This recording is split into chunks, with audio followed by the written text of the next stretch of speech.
Hello everyone, Josh Morgan here from Morgan Learning, back for the next installment in the Breaking the Big Words video series.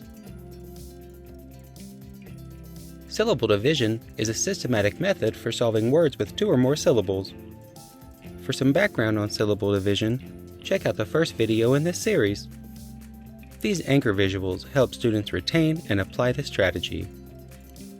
Click the links in the description to visit my Teachers Pay Teacher store and my Amazon Authors page for other literacy and MTSS coaching products, including the SOS to Encode series, an intensive multisensory reading and spelling program, perfect for intervention. For more information on syllable patterns, check out the previous videos. In this video, we will continue our work with the second syllable pattern, vowel, consonant, vowel. Once students have determined the syllable pattern, they will break and read the word. To start, they will determine the syllable type. The type of syllable cues the student to use a long, short, silent, or irregular vowel sound. There are 6 syllable types. In this video, we will work on open syllables as we continue our second pattern. We will also include each of the syllables introduced up to this point. In videos 1, 2, and 8, we learned about the features of open and closed syllables, so we will move on right into breaking these big words. Remember to include detached syllables when practicing to prepare students for unfamiliar 2- and 3-syllable words.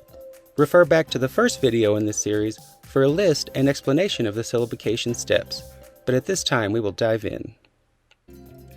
First up is the word hero. We start by labeling the first 2 vowels in the word with a V right under them. Then draw a bridge between the vowels. This cues us to look between the vowels and label only the consonants. Wait, we only have one consonant between the vowels. This cues us that the VCCV syllable pattern will not work here. The decision between dividing before or after the consonant will determine the syllable type and the vowel sound of the first syllable.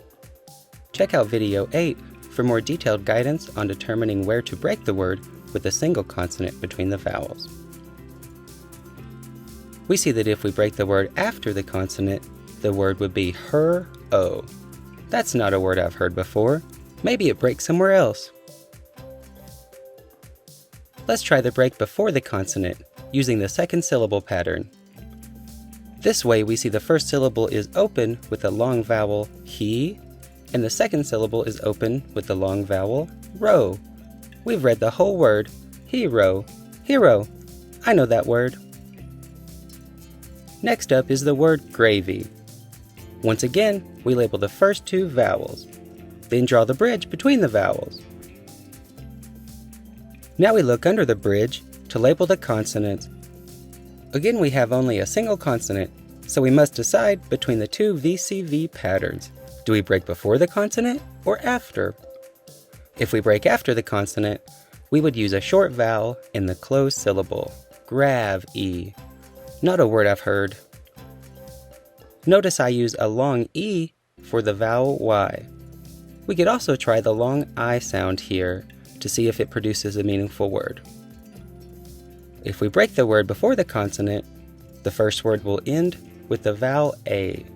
This would be an open syllable with a long vowel sound, gray. Our second syllable, VY, is still open, and we use the long E for the Y, gray-v, gravy. Hey, I know the word gravy. Next up, we have photo. Begin by labeling the first 2 vowels. Draw the bridge connecting the 2 vowels. Then label the consonant between them with the letter C. We see the VCV and know we must choose between the 2 patterns. If we break after the first consonant, the first syllable is closed and the second would be open. We would read the word fought-o. That doesn't sound right. Next, we try the other option and break before the vowel. This would make the first syllable open, fo, and the second syllable would still be open, but now we'll include the consonant T, toe. Fo, toe, photo, like photograph. Our last word has 3 syllables. The word is coziness. We start just like the others by labeling the first two vowels. Draw the first bridge, then label the consonant. We see VCV and know that it must be one of two patterns. Here we look ahead. We see the last syllable will have a short vowel and be closed. It will either be ness or s. We recognize ness as a suffix from the other words, and it makes sense that it would go together in a syllable. We can then decide if it makes sense to break before or after the consonant in the first break. Now we try to break the word and see if it works. First, let's try after the consonant. The first syllable will be closed, and we read it as cause. That would make the next syllable I only, which is usually long I, but maybe other sounds like a long E. Let's try it with each. Long I, cause-I-ness, cause-I-ness? I don't recognize that word. I then try the long E sound. We have cause-E-ness. I haven't heard that one either. Let's keep trying. If we try to break the word before the consonant, we would start with an open syllable, co, followed by the second syllable, zi, and the third syllable, ness. Again, in zi, the I can make different sounds. Let's try it with the more common first, long I, coziness. Still not hearing a word that has meaning for me, but it's sounding closer to a word I know. Let's try the long E sound, coziness. Oh, coziness. I've heard that word before. I know the word cozy too. Thanks so much for watching. Find this product and many others through the store links on my link tree in the description. Or swing by morganlearning.com to request a free consultation for your school. Keep an eye out for more from us at Morgan Learning, your source for educational programs that work.